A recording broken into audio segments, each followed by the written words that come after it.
บบ่แคบ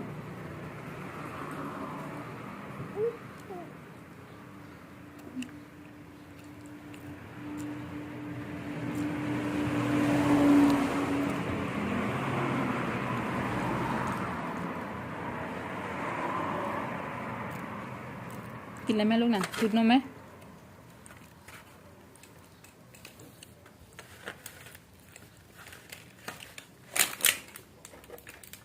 กินดีๆมันสิเฮียลูกจับเอามันสิเฮียยังล่ะหน่อยมันสิเฮียเห็นบ่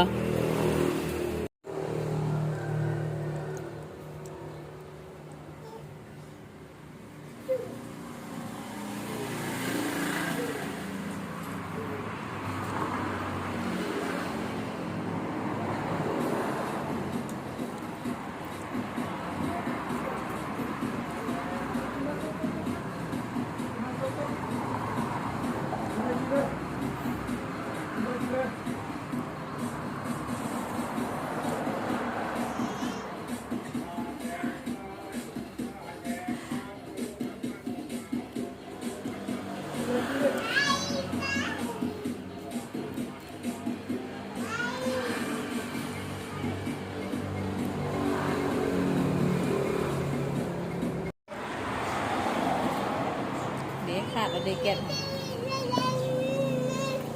ขาดเลยเอาตัวไม้ไปเอาตัวไม้พุ่นอยู่พุ่น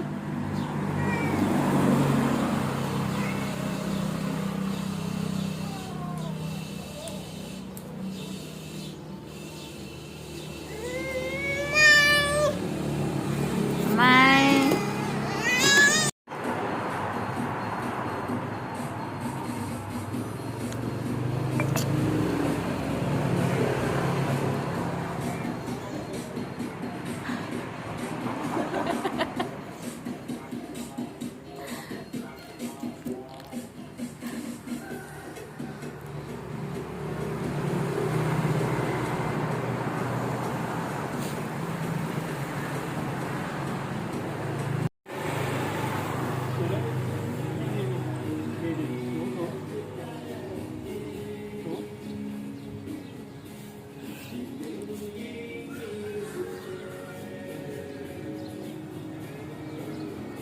เดี๋ยวถูถู